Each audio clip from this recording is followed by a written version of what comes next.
हर हर महादेव। आप सभी भक्तों पर भगवान शिव और माता पार्वती की असीम कृपा बनी रहे। आप सभी भक्तों का मेरे चैनल पर बहुत बहुत स्वागत है। आप सभी को श्रावण मास की बहुत बहुत शुभकामनाएं।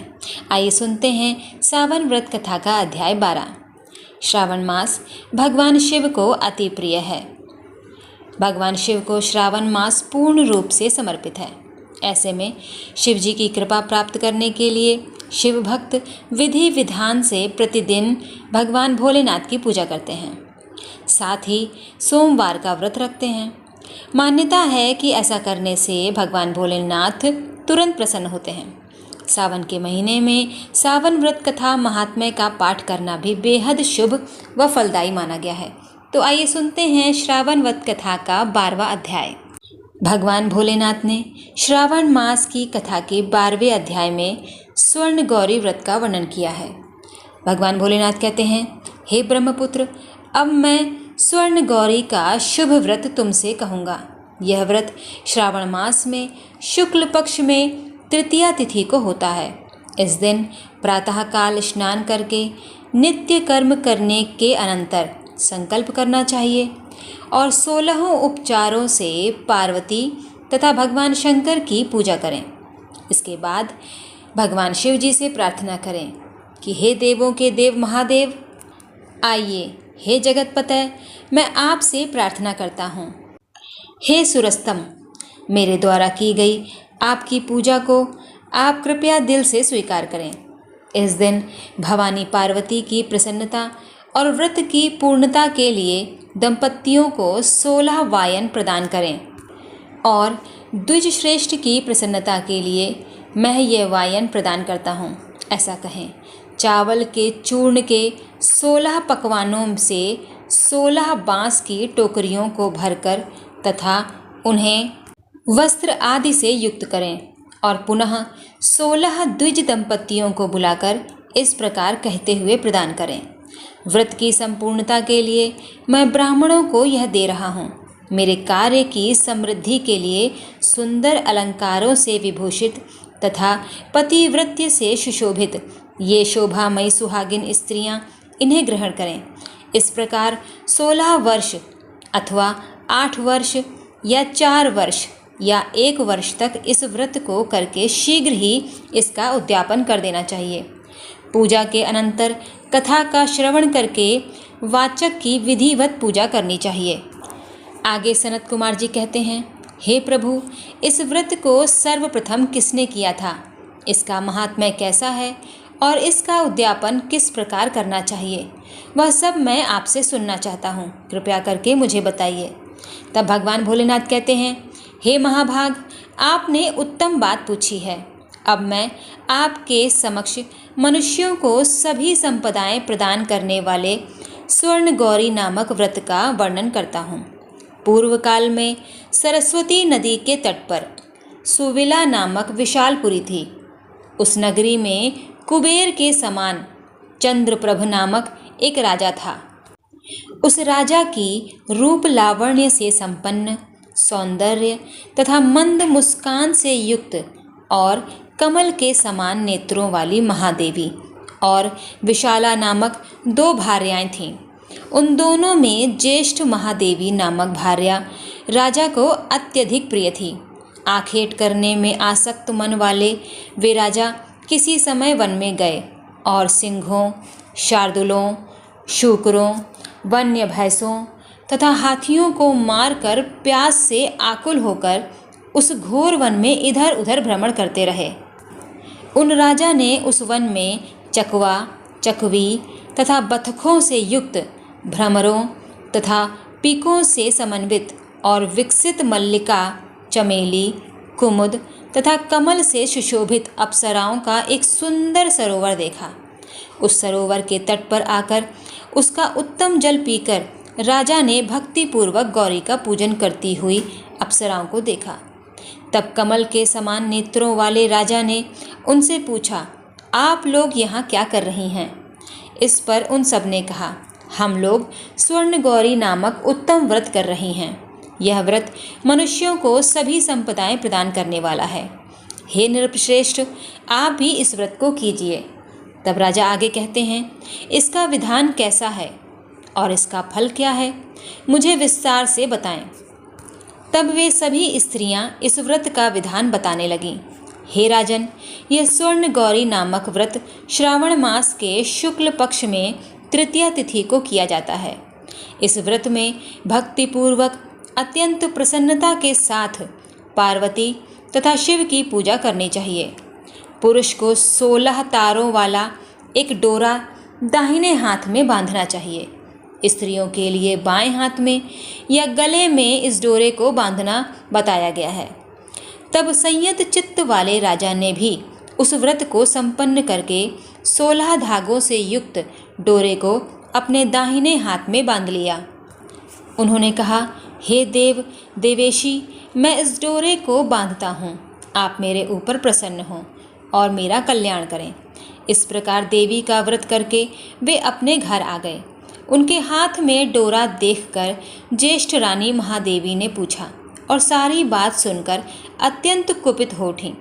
इसके बाद ऐसा मत करो मत करो, राजा के इस प्रकार कहने पर भी उसने उसे तोड़कर बाहर एक सूखे पेड़ के ऊपर फेंक दिया।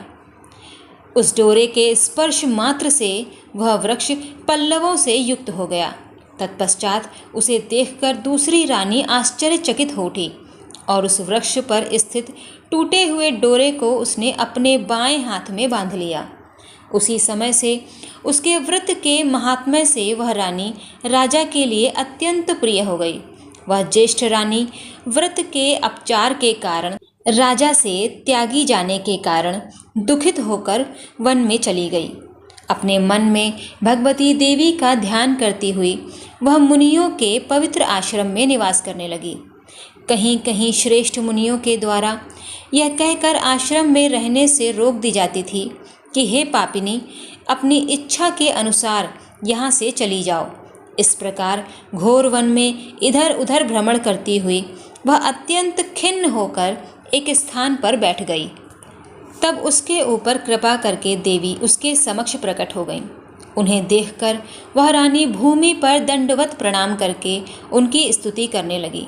हे देवी, आपकी जय हो, आपको नमस्कार है। हे भक्तों को वर देने वाली, आपकी जय हो। शंकर के वाम भाग में विराजने वाली, आपकी जय हो। हे मंगल मंगले, आपकी जय हो। तब देवी की भक्ति के द्वारा वरदान प्राप्त करके और उन गौरी की अर्चना करके उसने जो व्रत किया, उसके प्रभाव से रानी के पति उसे घर ले आए।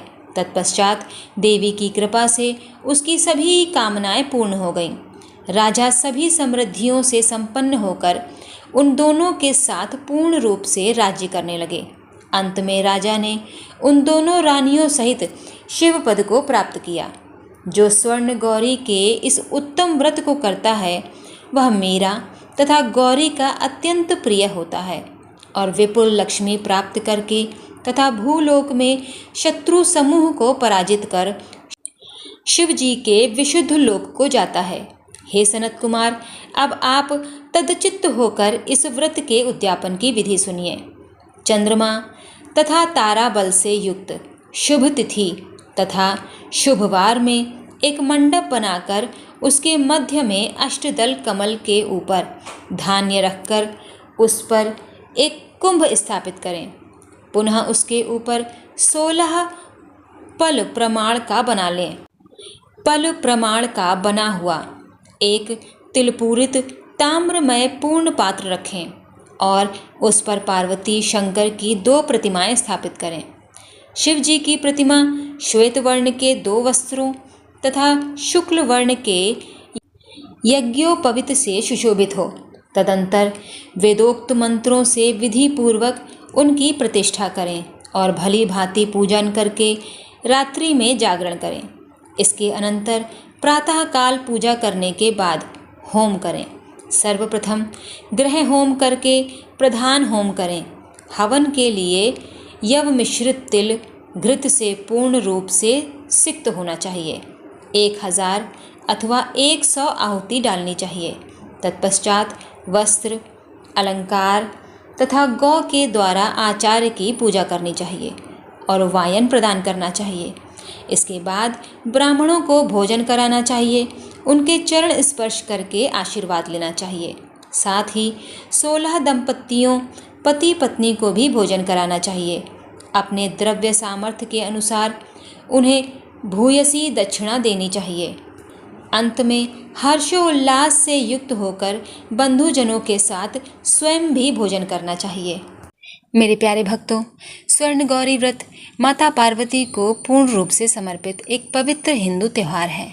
इसे मुख्य रूप से दक्षिण भारत में भाद्रपद शुक्ल तृतीया अर्थात गणेश चतुर्थी से एक दिन पहले सुहागिन महिलाओं द्वारा पति की लंबी उम्र, सुख समृद्धि और कुंवारी कन्याओं द्वारा अच्छे वर की प्राप्ति के लिए मनाया जाता है।